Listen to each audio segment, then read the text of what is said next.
బ్రహ్మార్త అభ్యుత్థాన వరన్యస్య తరన్మంసజామ్యహం పవిత్రానాయ సాధునా వినాశాయ జనస్కిత ధర్మ సంసాధనతయ సంభవామి యుగే యుగే. ప్రదీప మహారాజుకి 3 కొడుకులు. పెద్దవారి పేరు దేవాభి. అతనికి రాజ్యవంత కానీ శీర్షవరంత కానీ ఎలాంటి ఆశ లేదు. అలాగే అతనికి వచ్చిన వరముని రాజాని వల్ల సింహాలయం పోతే అక్కడ అతనికి అతి సుందరమైన శంబాల నగరం కనిపిస్తుంది. కల్కి భగవానుడికి ఇక్కడే పుత్రాన్ని గెలిచిన దేవావి అక్కడే కయ్యకంశవరాలు ఉందని నిశ్చయించుకుని ఉండిపోతాయి. రెండో కొడుకు పేరు బాలికుడు.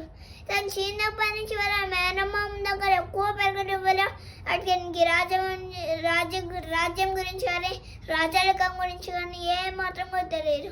అయితే అందులో చివరి అంటే మూడ కుమారుడే సంతనుడు. అతనే ఇంకా ప్రతిభకి ఆశగా మారాడు. అయితే ఒక రోజు ప్రతిభు గంగా నదిలో ధ్యానం చేస్తుంటే గంగా అనే ఒక అమ్మాయి అతన్ని చూసి చాలా ఇష్టపడింది. గంగా అనే అమ్మాయి ఇంకెవరు కాదు, స్వయంగా గంగాదేవి. వెంటనే గంగాదేవి నేరుగా అతని కుడి తోడపై కూర్చుంది. వెంటనే ప్రతిభు కళ్ళు చూస్తే ఒక అమ్మాయి తన తోడ మీద కూర్చొని ఉంది.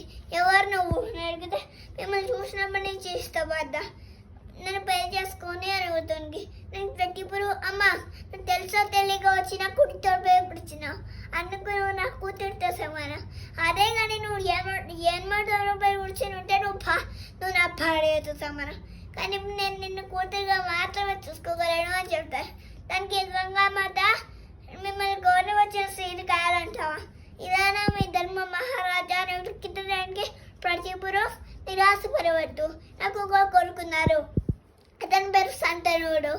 అచ్చం నా పలుకలతోనే ఉంటుంది. నేను అతన్ని నీరుకి పంపిస్తాను, నువ్వు అతన్ని పెళ్లి చేసుకొని చెప్పి అక్కడి నుంచి వెళ్ళిపోతాయి. అలా కొన్ని రోజులు వెళ్తున్నాక శేతన మహారాజు గంగానదిలో గుర్రం స్వారీ చేస్తూ ఉంటారు.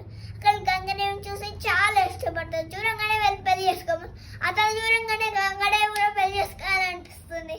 కానీ గంగాదేవి పెళ్లి చేసుకునే ముందు ఒక షరతు పెడుతుంది. అదే మనకి పెళ్ళైన తర్వాత నేను చేసిన మాటని కానీ నేను చేసుకొని ప్రశ్నిస్తే అక్షరం నేను మిమ్మల్ని వదిలేసి వెళ్ళిపోతా అని అంటుంది. దానికి ఆ షరతుకు ఒప్పుకొని సంతనుడు పెళ్లి చేసుకుంటారు. కొన్ని రోజులకి వీళ్ళిద్దరికి ఒక కొడుకు పుట్టారు. ఆ ఆనందంలో సంతనుడు కొంగని నదిలో పడేస్తుంది. కొన్ని రోజులు ఇంకో కొడుకు పుట్టారు. ఆ కొడుకుని కూడా గంగాదేవి నదిలో తీసుకెళ్ళి పడేస్తుంది. ఇట్లా పడేస్తుంది. ఇంకా 4 పిల్లలు ఉంటారు, కానీ పూర్తంగానే వాళ్ళు నడుగులో పడేస్తుంటారు. అలాగే 8వ సంతానం కూడా పుట్టంగానే తనని కూడా నదిలో పడడానికి సిద్ధమవుతుంది గంగాదేవి. ఇక తన కోపాన్ని ఆపుకోలేక నాకు వారసుడు కావాలి, నువ్వు మళ్ళీ అది చేయడానికి వీల్లేదు గంగా అని అంటే సైన మహారాజు. అప్పుడు గంగామాత నేను చేసిన మాటను తప్పారు, నేను చేస్తున్న పనిని ప్రశ్నించారు కాబట్టి నేను వదిలేసి వెళ్ళిపోతుంది. కానీ వారసుడు అని అంటున్నారు కాబట్టి పిల్లలు ఒక బెడ్ యోని చేసి మీకే మళ్ళీ తిరిగి ఇచ్చేస్తాను. అక్కడి నుంచి పిల్లలు గంగాదేవి వెళ్ళిపోతుంది. ఎందుకు అట్లా వరేస్తుందో చెప్పాలా? ఎందుకంటే 7 వస్తు చెర్లు సేపించబడ్డారు. అందుకే వచ్చే జన్మలో మనిషిలో పుట్టి మళ్ళీ మీరు వాళ్ళు సామాన్యం కలుగుతుంది అని చెప్తారు. అందుకే గంగామాత మిమ్మల్ని అందుకే గంగామాత వాళ్ళు చంపేసే వాళ్ళని శాపం మిమ్మల్ని చేసేవారు. అంటే అంతా కొన్ని సంవత్సరాలు గడిపచ్చింది. హస్తినపురం ఒక గ్రామం మీద అర్ధరాత్రి రాక్షస సైన్యం దాడి చేయడం మొదలు పెడతారు. అక్కడ ఉన్న ప్రజల్ని చిత్రహింసలు పెట్టి చూపుతున్నారు. అప్పుడు అక్కడ ఉన్న ప్రజలు మమ్మల్ని కాపాడే లేదా అక్కడ సరైన సేవనికి శంకర మహారాజు దగ్గరలో లేరు అని బాధపడుతూ ఉంటారు. ఇతర అక్కడ ఉన్న చీకల నుంచి కొన్ని బాణాలు వచ్చి కొంతమంది రాక్షసులు తగిలాయి. వాళ్ళు తగలంగానే వారు అక్కడికక్కడి నుంచి చనిపోయారు. ఆడ ఎవరా బాణాలు ఎదురు నుంచి వస్తున్నాయి అవన్నీ కనిపెట్టేసరికి సగం మంది రాక్షస సైన్యం చనిపోతారు. ఇక రాక్షస రాజు కోపం వస్తుంది. వెంటనే ఎవరు నువ్వు, చీకల్లో నుంచి బాణాలు వేయడం కాదు, నీకు ధైర్యం ఉంటే నా ముందుకు వచ్చి పోరాడు అని గట్టిగా అరుస్తారు. అప్పుడు ఆ చీకటి నుంచి ఒక పలారం బాడులు బయటకు వస్తారు. అతని కళ్ళు చూడడానికి చాలా ప్రకాశవంతంగా ఉన్నాయి. తను చూడడానికి ఒక పెద్ద యోధుల్లో కనిపిస్తున్నారు. ఆ రోజు అతను ఎంత గొప్ప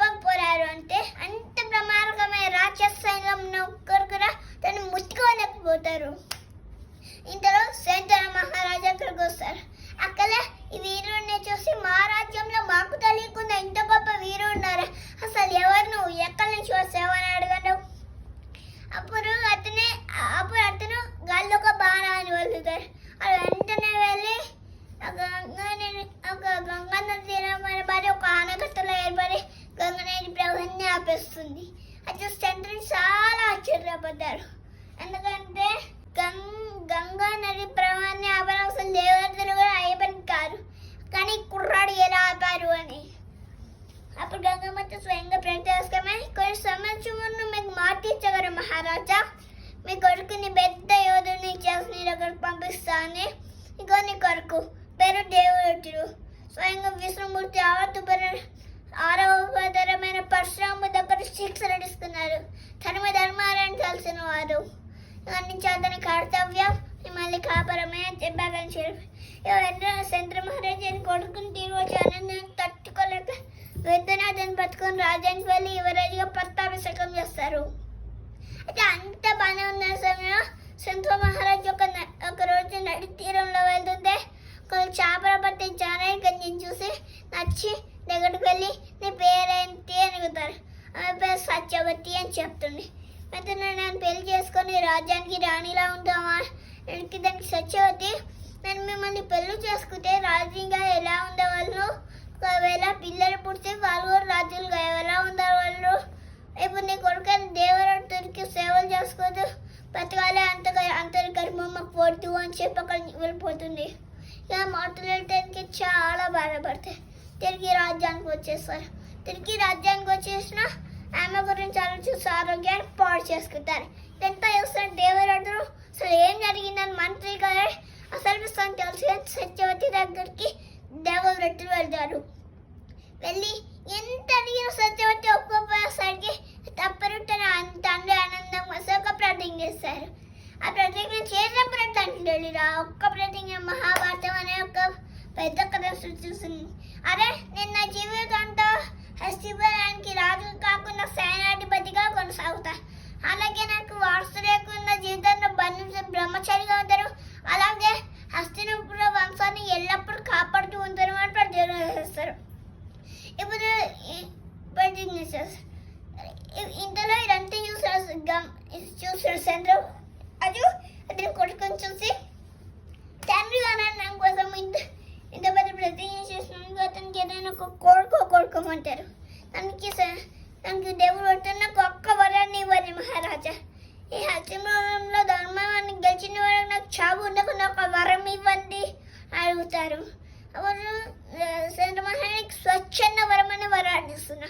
దానికి వాళ్ళ చావు ఎప్పుడు ఎలా వస్తుందో తెలియక నీకు మాత్రం నీ అంత నువ్వు కొడుకుతున్నప్పుడు నీకు చావు రాడు, నువ్వు అమరుడిగా జీవిస్తావు అని దేవదత్తుడికి వరవేశారు. ఆ వరాన్ని ఇచ్చిన తర్వాత ఇక్కడి నుంచి నేను భీష్మ అనే పేరుతో పిలుస్తాను అని చెప్తారు. ఇది ఇంత గొప్ప ప్రతిజ్ఞ భీష్ముడు చేస్తారు కాబట్టి మన తాతలు అందరు వానికి భీష్మ ప్రతిజ్ఞ అంటే ఎంత గొప్ప మనకు ఎప్పుడు చెప్తూ ఉన్నారు. అండ్ మహాభారతం దీనితోనే మొదలెడుతుంది. వీటిలో అతిపెద్ద భాగం కురుక్షేత్ర యుద్ధం. ఇది ఒకటి కాదు రెండు కాదు, చాలా సంగతుల్లో ఆరంగా తీసుకొని జరిగినాయి. రాజు ఎవరికి అన్ని అర్హతలు, రాజా వీరతో నా భీష్మయ్యపోయే రాజుగా ఉన్నాను అని ప్రమాణం చేశారు. అయితే సరిగ్గా భీష్ముడు దిగిన చాలా సంవత్సరాలు అవుతున్నాయి. చంద్ర మహారాజు కూడా వసైపోయి మరణించారు. అలా చంద్ర మహారాజుకి సత్యవతి దేవుడికి ఇద్దరు మగ పిల్లలు అవుతారు. ఒకటి పేరు చిత్రాంగుడు, మరొకటి పేరు విచిత్ర వీర్యుడు. వీరిద్దరిలో చిత్రాంగుడు గొప్ప యోధుడు. పెద్దందరూ చాలా యుద్ధానికి వెళ్ళి అతని పరాక్రమాన్ని చూపించేవారు. ఇలా రాజు అవతరణ సమయంలో ధృతరాష్ట్రుడు ఒక రోజు ఒక గాంధీవుతో దాదాపు 3 సంవత్సరాలు ఘోరమని తను చేసి మరణించారు. అతను మళ్ళా విశాలసాలు కప్పుకున్నాయి. ఇక వేరుదలేక అష్టముల భద్రతని చిన్న కొడుకు విచిత్ర విరిగిపోయబడింది. ఇతను చిన్నప్పటి నుంచి భీష్ముని ఎంత నేర్పించిన జ్ఞానానికి విద్యను కానీ నేర్చుకోకుండా విద్యను కన్నా మంచానికి ఇద్దరు మోహానికి ఎక్కువ అడుపాడిపోతారు. అలాగే ఇతనికి ఒక వ్యాధి ఉండేది. అతను ఎప్పుడు అనారోగ్యంతోనే ఉండేవాడు. ఎప్పుడు శ్వాస తీసుకోవడానికి ఇబ్బంది పడేవాడు. ఇదంతా గమనించిన భీష్ముడు విచిత్ర వేదిక ఎలా అయినా పెళ్లి చేసి వారసులు వేసుకోవాలని సత్యవతి దేవితో మాట్లాడుతూ ఉంటారు. ఇంతలో సత్యవతి దేవి దగ్గరలో కాశీ అనే రాజ్యం ఉంది. కాశీ మహారాజు వారి కూతుర్లకి స్వయంవరాన్ని ఏర్పాటు చేస్తున్నారంట. ఒకరికి వెళ్ళి స్వయంవరం గెలుచుకొని వాళ్ళ హస్తిపురానికి తీసుకువచ్చే భీష్మ అని చెప్తుంది. అప్పుడు భీష్ముడు కాశీ రాజ్యానికి బయలుదేరుతారు. అయితే కాశీ మహారాజుకి ముగ్గురు కూతుర్లు. పెద్ద అమ్మాయి పేరు అంబ, తర్వాత అంబిక, చివరి అమ్మాయి పేరు అంబాలిక. వీళ్ళ ముగ్గురికి స్వయంవరం ఏర్పాటు చేస్తారు. కానీ పెద్ద అమ్మాయిన అంబాదేవి సార్వదేశుభరాజును సాగుని ప్రేమిస్తుంది. అతను కూడా అంబాదేవి అంటే చాలా ఇష్టం. అయితే స్వయంవరంలో అతన్ని పెళ్లి చేసుకుందామని అంబాదేవి అనుకుంటారు.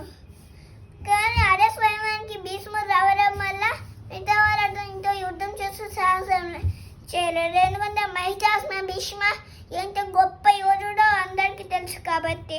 కానీ అంబాదేవి కోసం, కేవలం తను ప్రేమించిన అమ్మాయి కోసం భీష్ముడితో ఓడిపోయాడని తెలుసు సాల్వ మహారాజు యుద్ధానికి దిగారు. కానీ భీష్ముడు పరాక్రమానికి ఏమాత్రం కూడా నిలవలేకపోయారు. ఇలా వాళ్ళ ముగ్గురిని హస్పిటల్ తీసుకొస్తూ ఉండగా మధ్యలో అమ్మాదేవి తన కథని భీష్ముడితో చెప్తుంది. దానికి భీష్ముడు, అయ్యో తల్లి, ఇది ఇంత ఆలస్యంగా చెప్తావా? నీకు ఇష్టం లేకుండా నేను బతుకోలే అంత ముడుకుంది కాదు.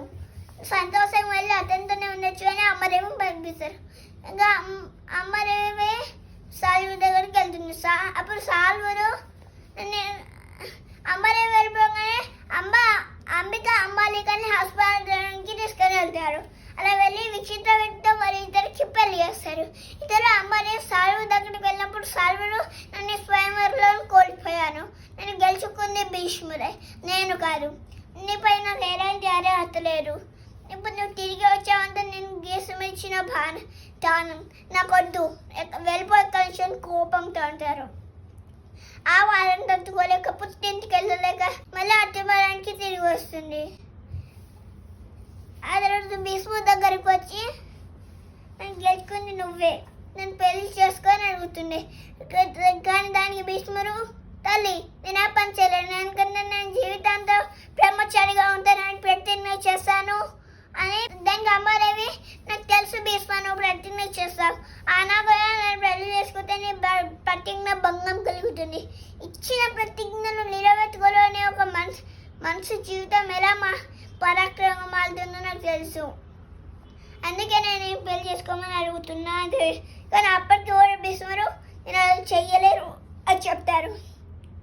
దానికి అమ్మాదేవి, నాకు ఇంతటి అన్యాయం చేస్తావు భీష్మ, నేను ఇప్పుడు వెళ్ళిపోతున్నా, కానీ మర్చిపోతాను, నేను ప్రపంచమంతా తిరిగి ఎవరైనా గొప్ప రాజుకు సాయం అడుగుతా, నిన్ను నీ వంశాన్ని అంతం చేయడానికి. ఇన్న మాత్రం చెప్పి అక్కడి నుంచి వెళ్ళిపోతుంటే భీష్ముడు, ఆగు తల్లి, నా మీరు యుద్ధం అంటే ప్రపంచంలో ఏ రాజు కూడా ముందుకు రాడు, కానీ నన్ను ఓడించగల వాళ్ళంత తరబడి వాళ్ళు ప్రపంచంలో ఒక్కడే ఉన్నారు, అదే నా గురువైన పరశురామ స్వామి. నువ్వు అతని దగ్గరికి వెళ్ళు, ఒకవేళ నేను చేసిన తప్ప అతనే నాకు శిక్ష ఇస్తారు అని చెప్తారు.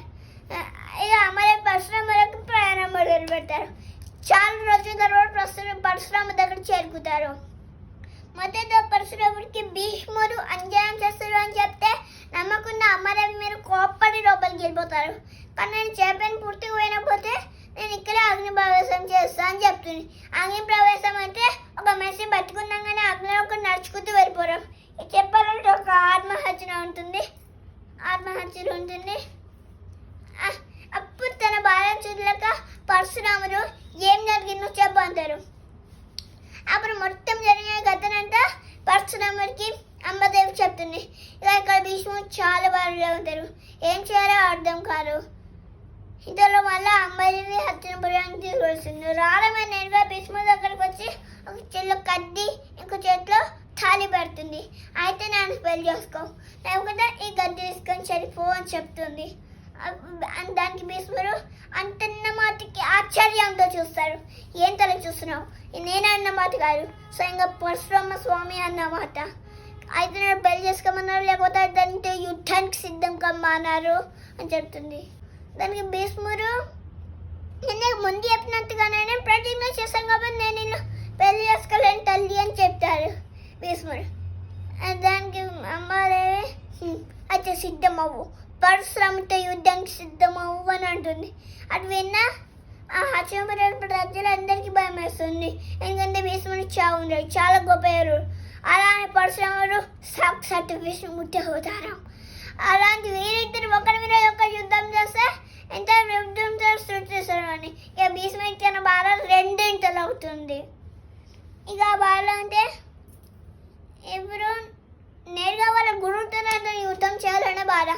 భీష్ముడు ఒక రోజు నడిచడంలో వెళ్తుంటే వెంకరించి నువ్వు ఇంత అధర్మాన్ని చేస్తావనుకున్న భీష్మాన్ని ఒక సద్దవించి వెనక్కి చూస్తారు ఒక భీకరమైన శరీరం, చేతిలో ఓతమనే తెలియని పరాశు, ఎలాంటి మనుషులను భయపెట్టగలే కళ్ళు, అది ఇంకా కాదు పరశురామ స్వామి. అతను వెనుక అంబాదేవి నిల్చొని ఉన్నది. వెంటనే భీష్ముడికి గురుదేవా నా మీద అనుమానం వచ్చినంటే తనని పెళ్లి చేసుకో భీష్మ, అదే నీ ధర్మం అని చెప్తే కానీ భీష్ముడి వల్ల అలా చేయలేరు అని చెప్తే సరే అయితే యుద్ధం సిద్ధం అవ్వు అని యుద్ధం మొదలు పెడతారు. ఎలా యుద్ధం చేస్తారు అంటే పైనుంచి చూస్తే దేవతలు కూడా భయపడతారు. వీళ్ళిద్దరు కోపానికి ప్రపంచం అంతా భయపడుతుందేమో అని. ఇలా ఒకటి కలుడు అనుకోండి ఏకంగా 23 రోజులు యుద్ధం చేసిన తర్వాత ఇక లాభం లేదు ప్రమాదకంగా వస్తువులు పడతారు. ఆ ప్రమాదకరమైన వస్తువులు ఒక్కొక్క దిగుతే ప్రపంచమే అంతమైపోతున్న సమయంలో స్వయంగా మా శివుడే వచ్చి ఆ యుద్ధాన్ని ఆపుతారు. అమ్మదేవుడు తన బాధను శివుడికి చెప్తే నేను ప్రతీకారాన్ని ఎప్పుడు సహకరించను, కానీ నీకు ఒక వరాన్ని ఇస్తున్నా, నువ్వు ఎప్పుడైనా మహాకార్యాన్ని పూర్తి చేస్తే ఆ తర్వాత నువ్వు భీష్ముడి చావు కారణం అవుతావు అని చెప్పి మా శివుడు వెళ్ళిపోతాడు. ఇక అమ్మాదేవి నా జీవితం వ్యర్థం, నేను ఎప్పుడు చనిపోతా, కానీ భీష్మ గుర్తుపెట్టుకో నేను మళ్ళీ ఇంకో జన్మ ఎత్తుతా, కానీ నువ్వు ఎప్పుడు నీ జీవితం మీద విరక్తి పుట్టి నీ చావు కన్నా దారుణంగా దూరం అవుతుందో అలాగే నువ్వు ఇప్పుడు హస్తినాపురం సింహాసనం కోసం ఎలా అయితే కష్టపడుతున్నావో ఆ సింహాసనం వల్ల నువ్వు ఒక్కరోజుగా ప్రసన్నంగా పడుకోలేవు ఊపిస్తా. ఇలాంటి సమయంలో నేను ముందుకు వస్తా ఉంటుంది. అలా అయితే అట్లా ఎప్పుడైతే మీరు నా ముందుకు వస్తారో మీరు అలా ముందుకు వచ్చిన రోజు నేను నా శాస్త్రాన్ని వారేసి సంతోషంగా ప్రాణాలు వేసేస్తాం మరి అని చెప్పి వెళ్ళిపోతాడు. ఇలా కొన్ని సర్వశీలు కలిసింది. విచిత్రం విడిగా చనిపోతారు. ఇక విచిత్రమైన చనిపోయి అశ్వమరానికి వారసుడు ఉండలేమో అనే బాధలో ఉంటే ఇక కొత్తగా వాళ్ళ గోవుతోనే యుద్ధం చేయాలని బాధ.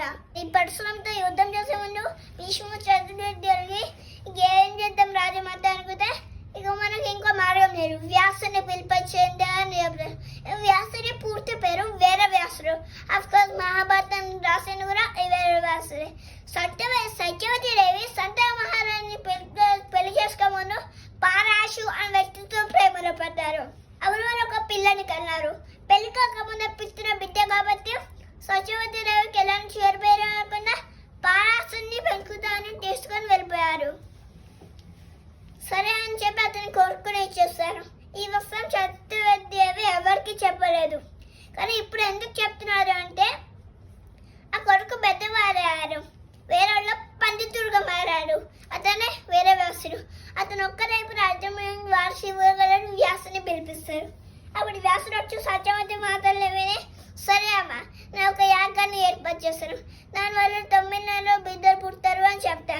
కానీ అంత సమయం లేదు, ఎందుకంటే అప్పుడే చాలా నేరంగా ఉన్న హస్తినాపురం రాజ్యంపై చాలా మంది మంత్రులు నేను రాజు అవుతా అంటే నేను రాజు అవుతా అని గొడవలు పడుతూ ఉన్నారు. ఎంత వేరంగా వీలైతే అంత వేరంగా పిల్లని పుట్టించమని చెప్తారు. అప్పుడు సరే తల్లి నువ్వు చెప్పినట్టుగానే నేను ఒక మంత్ర జలాన్ని ఇస్తాను, దానికి మీ కూరల నుంచి దాంతో స్నానం చేయమని చెప్పండి. ఈ మంత్రం ఇచ్చిన స్నానం గుడిచితే ఆ శక్తిని ఉపయోగించి 12 రోజులనే బిడ్డలు పుట్టారు అని చెప్పి సరే అని ఆ మంత్రజలంతో స్నానం చేసిన తర్వాత మొదట అంబికా దేవిని రూపాయలు పంపిస్తారు. ఆ యాగం జరుగుతున్న వ్యాసుని చూసి భయం వేస్తారు, కళ్ళని మూసుకుతుంది. అలా యాగ సమయంలో కళ్ళని మూసుకోవడం వల్ల గొట్టివారు పుడతారు అని చెప్తారు. కళ్ళు లేని వాడు ఒక్కడే రాజ్యాన్ని పడిపిల్లని చేయలేరు, తనకి ఎవరైనా సహాయం చేయాలని అంబాలికలు రూపాయలు పంపిస్తారు. ఆ యాగం జరుగుతున్నప్పుడు అతను చూసారా, అతను చూసి భయపడి కాస్త వైపు వణకడం మొదలు పెడతారు. అందుకని వణకే రోగం ఉంది అక్కడ కొడుకు పుడతారు అని చెప్తారు. ఇంకా సత్యవతి దేవికి సంతోషం రాక మళ్ళీ అంబాలికను వెళ్ళమని చెప్తారు. అప్పుడు అంబలిక దేవికి భయం వేసి ఒక దాసిని పంపిస్తారు. అప్పుడు ఆ దాసికి ఒక సరైన పిల్లలు పుడతారు. అలా వీరు ముగ్గురు జన్మిస్తారు. అప్పుడు వాళ్ళకి పేర్లు పెడతారు. అందుకే పెద్దవాని గుడ్డివాడికి ధృతరాష్ట్రుడు అని పేరు పెడతారు. తర్వాత పుట్టిన పిల్లడికి పాండు అని పేరు పెడతారు. ఆ తర్వాత పుట్టిన దాసి కొరకు విదురుడు అని పేరు పెడతారు. కానీ అప్పుడు వాళ్ళకి తెలియదు మరి పుత్రంతో హస్తినాపుర చరిత్ర మారిపోతుందని. అలా కొన్ని సంవత్సరాలు గడుస్తాయి. ఆ తర్వాత పాండవులు ధృతరాష్ట్రుడు విదురుడు పాండవులు సమానంగా పెరుగుతూ ఉంటారు. విదురుడికి ఏముంటారు కానీ ధృతరాష్ట్రుడు పాండవులు సమానంగా పెరుగుతూ ఉంటారు. ఎందుకు చెప్పారా? ధృతరాష్ట్రుడికి అతని చేతిలో అతను ధృతరాష్ట్రుడు చాలా బలవంతుడు. అతని చేతిలో 1000 ఏనుగుల బలం తక్కువ ఉంటుంది. అట్లనే పరశురాముడు పాండురాజు ఎన్నో అస్త్రశస్త్రాలు భీష్మ దగ్గర నుంచి నేర్చుకుంటారు. అలా వీళ్ళిద్దరు సమానంగా పెరుగుతూ ఉంటే విదురుడు అలాగే ధృతరాష్ట్రుడికి పాండు మహారాజు భీష్మ దగ్గర శిక్షణ చేసుకున్నారు.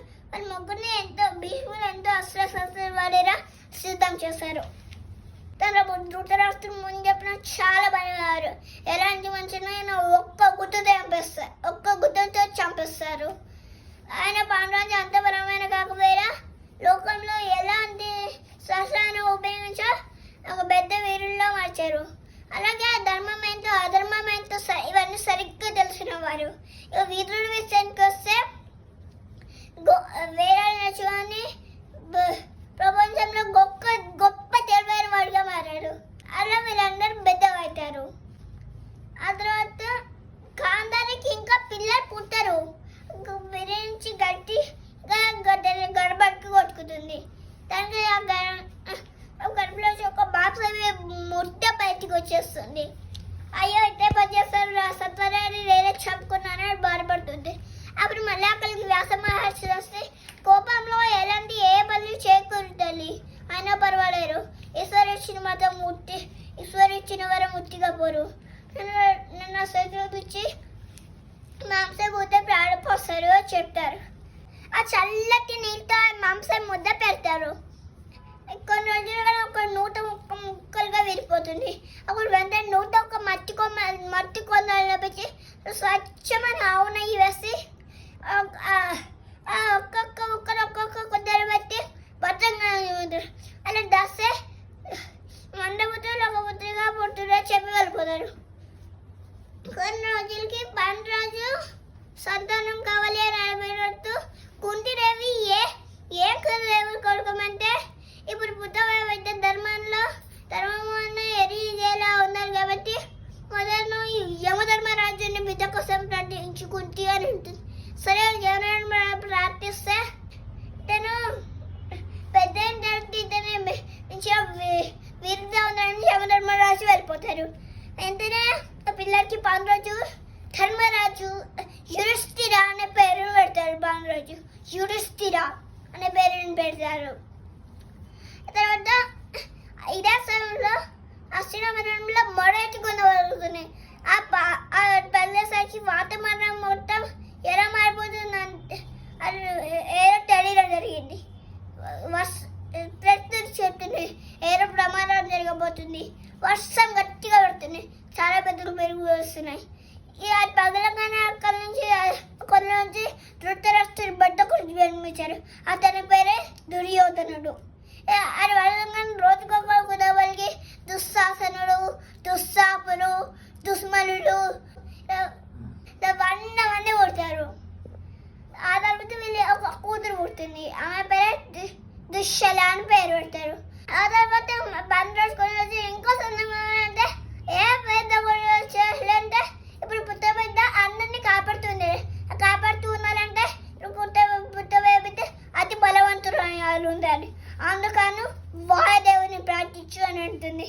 సరే అని వాయుదేవుని ప్రార్థిస్తే అతను ప్రార్థిస్తే ఒక పిల్లల్ని ఇచ్చి ఈ పిల్లలు ప్రపంచంలో అతి బలవంతుగా పెరిగేసుకుంటారు అని చెప్తారు. వెంటనే ఆ పిల్లకి పాండురాజు భీమ అనే పేరును పాండురాజు పెడతారు. ఆ తర్వాత ఇంకో సొంతం ఎవరైనా ఆ తర్వాత ఇంద్రదేవుని కోరికగా అతను ప్రతి సమయం అర్జునుడు అని బిడ్డని ఇచ్చే వెళ్ళిపోతారు. వెంటనే పాండురాజు ఆ పిల్లలకి అర్జునుడు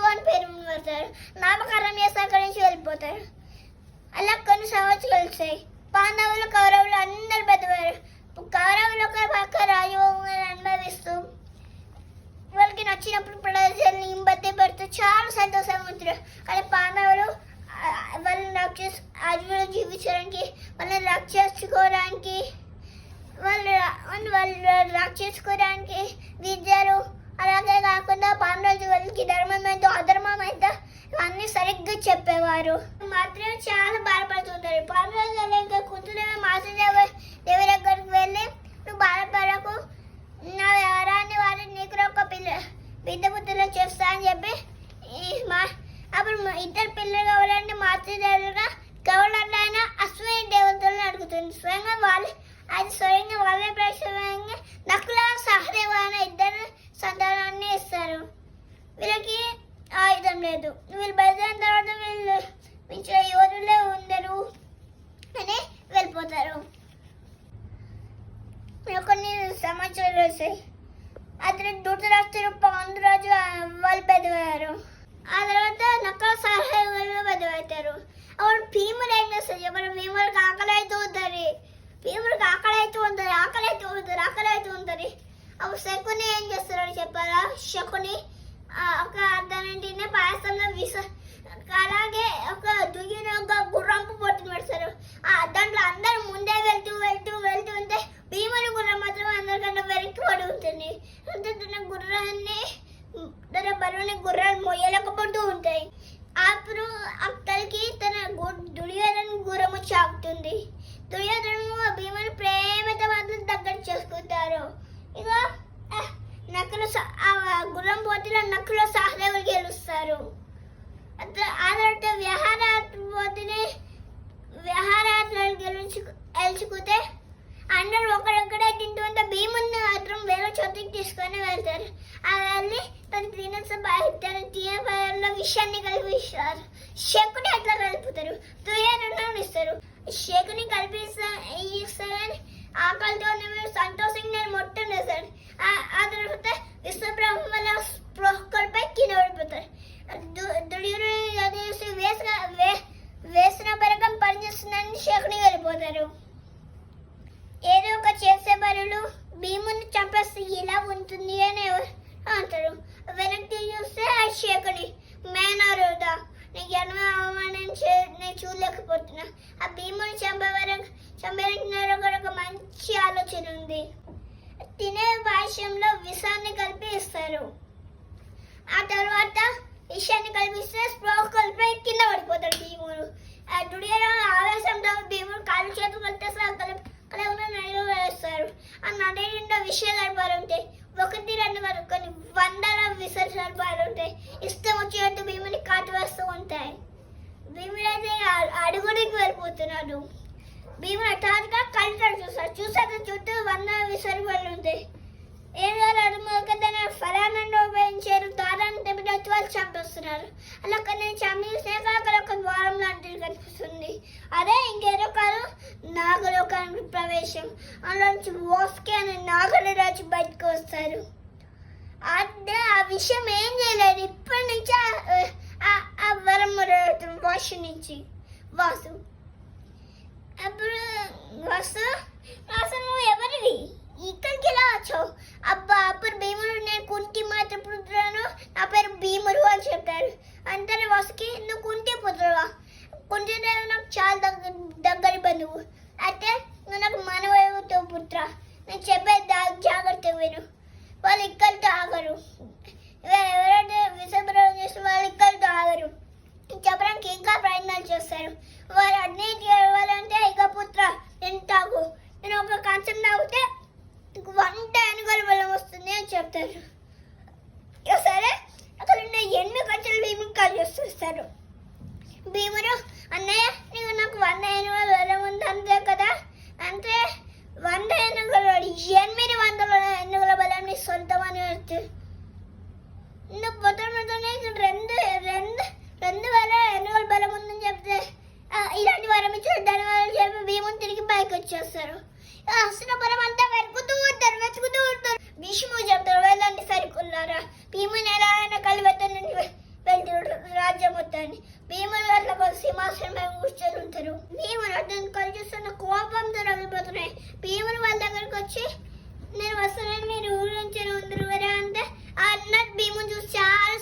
విషయాలు పాండజన్య విషయం చెప్తారు. అతను బలం గురించి చెప్తారు. అలా అందరూ వాళ్ళు దుర్యోధనుడికి కోపంతో తెలిపారు. ఒక సైడు దుర్యోధను కోపంతో వెళ్తారు. ఇంకో సైడు వాళ్ళ అన్నకి బలం వచ్చినందుకు సంతోషం. సరే, ఇంతకు భీముడు ప్రాణాలు వచ్చారు కానీ అందరికి సంతోషం ఉంది.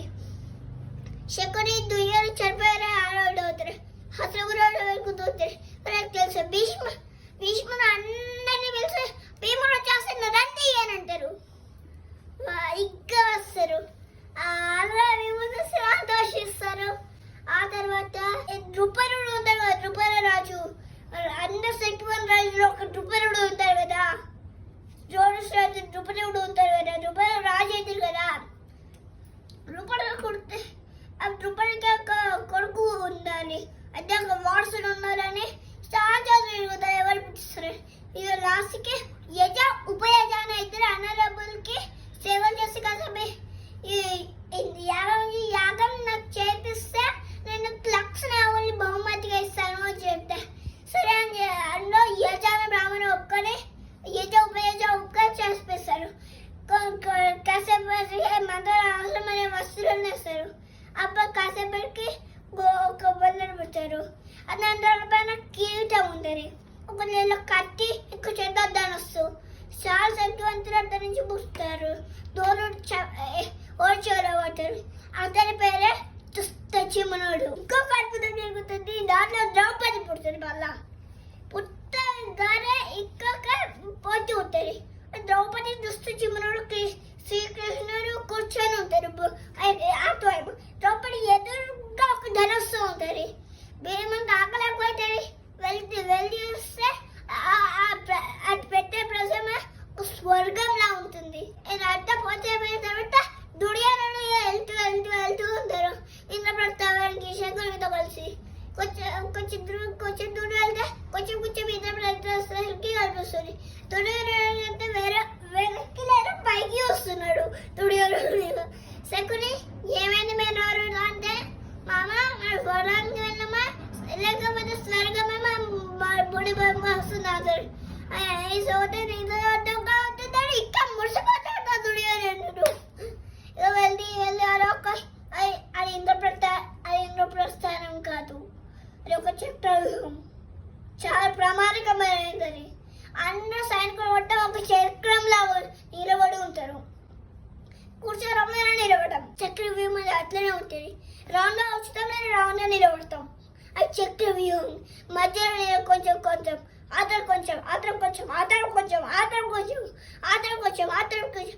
సేమ్ సూర్యుడితో చక్రం గీసినానికి ఎట్లా ఉంటుంది అట్లా తయారవ్వాలి. అదే చక్రవ్యూహం అంటారు.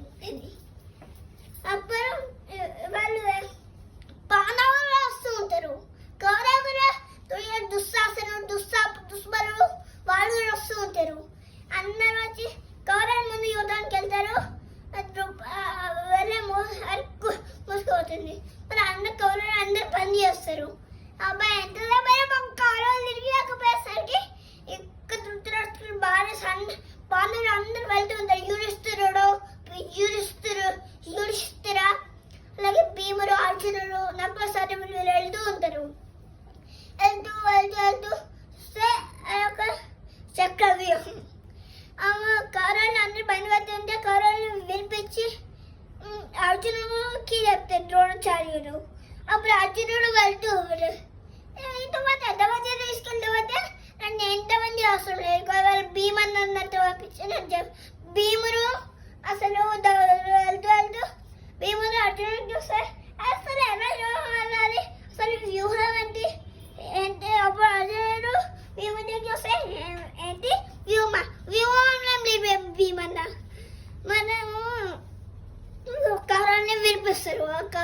అందరూ మూసుకోకుండా అందరు ఇట్లా అట్టు నిలబడుతూ ఉంటారు. మూసుకోకుండా ఎట్లా మూసుకుంటారు వాళ్ళు ఇంకా ఇట్లా నిలబడతారు. దానికి లిఫ్ట్ ఎట్లా వస్తుంది మనది అతనికి ఇట్లా